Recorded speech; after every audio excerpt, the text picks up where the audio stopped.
गुरु प्यारी सात संगत जी, प्यार से कहिए धन्यकार जी। संतों महापुरुषों जी, आज एक नई साखी सुनिए संतों जी। आज की साखी का विषय है ब्राह्मणी और तिल के बीज। एक बार की बात है, एक निर्धन ब्राह्मण परिवार रहता था। एक समय उनके यहाँ कुछ अतिथि आए। घर में खाने पीने का सारा सामान खत्म हो चुका था। इसी बात को लेकर ब्राह्मण और ब्राह्मण पत्नी में यह बातचीत हो रही थी। ब्राह्मण कहता है, कल सुबह कर्क संक्रांति है, भिक्षा लेने के लिए दूसरे गांव जाऊंगा। वहां एक ब्राह्मण सूर्य देव की तृप्ति के लिए कुछ दान करना चाहता है।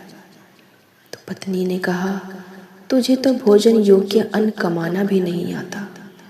तेरी पत्नी होकर मैंने कभी सुख नहीं भोगा। मेरा तो नाश ही हुआ है। कहीं मिष्ठान खाने को नहीं मिलते, वस्त्र नहीं पहनने को मिलते और आभूषण तो मुझे कभी देखने को भी नहीं मिलते। संतों जी, ब्राह्मण बोलता है, देवी तुम्हें ऐसा नहीं कहना चाहिए। अपनी इच्छा के अनुरूप धन किसी को नहीं मिलता है। पेट भरने योग्य अन्न तो मैं ले ही आता हूँ, इससे अधिक की तृष्णा त्याग कर दो, ऐसा मत कहो। अति तृष्णा के चक्कर में मनुष्य के माथे का शिक्षा हो जाता है, माथे पर शिखा हो जाती है। ब्राह्मणी ने पूछा, यह कैसे? तब ब्राह्मण ने सुअर, शिकारी और गीदड़ की एक कथा सुनाई।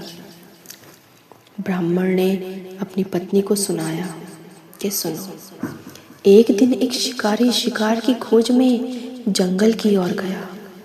जाते जाते उसे वन में काले अंजन की पहाड़ जैसा काला बड़ा सुअर दिखाई दिया। उसे देखकर उसने अपने धनुष की प्रचंचा को कानों तक खींचकर निशाना मारा। निशाना ठीक स्थान पर लगा। सुअर घायल होकर शिकारी की ओर दौड़ा। शिकारी भी तीखे दांतों वाले सुअर के हमले से गिरकर घायल हो गया।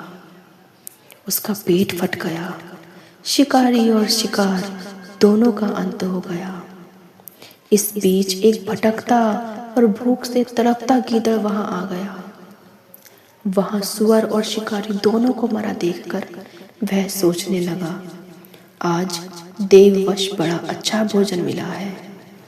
कई बार बिना विशेष उद्यम के ही अच्छा भोजन मिल जाता है। इसे पूर्व जन्मों का ही फल कहना चाहिए।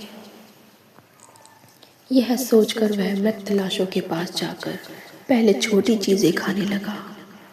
उसे याद आया कि अपने धन का उपयोग मनुष्यों को धीरे धीरे ही करना चाहिए।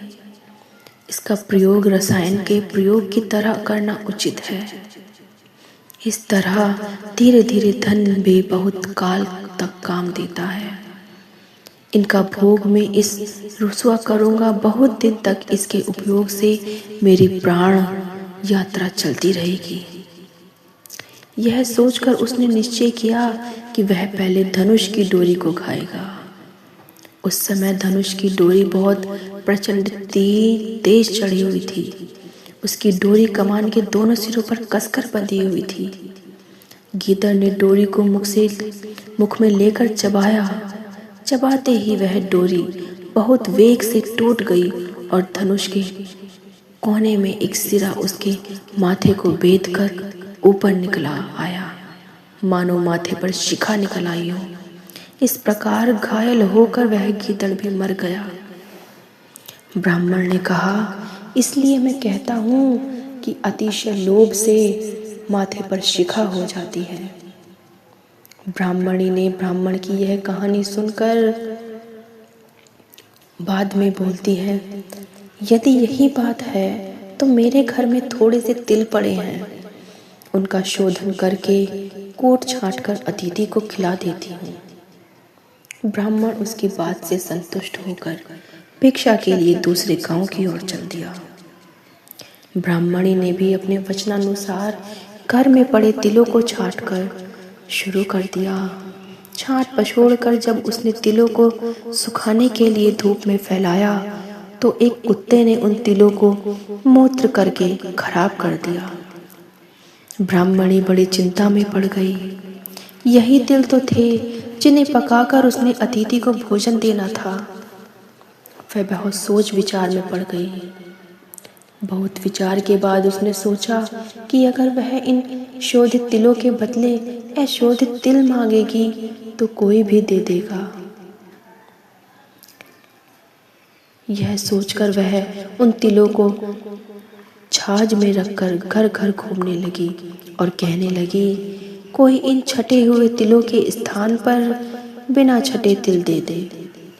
अचानक यह हुआ कि ब्राह्मणी तिलों को बेचने एक घर में पहुंच गई और कहने लगी कि बिना छटे हुए तिलों के स्थान पर छटे हुए तिल को ले लो। उस घर की गृह पत्नी जब यह सौदा करने जा रही थी तब उसके लड़के ने, जो अर्थशास्त्र पढ़ा हुआ था, उसने कहा, माता, इन तिलों को मत लो। कौन पागल होगा जो बिना छटे तिलों को लेकर छटे हुए तिल देगा? यह बात तो निष्कारण नहीं हो सकती। संतों जी, पुत्र के कहने से माता ने यह सौदा नहीं किया। तो संतों महापुरुषों जी, हमें इस साखी से यही शिक्षा मिलती है कि हमें लोभ लालच नहीं करना चाहिए।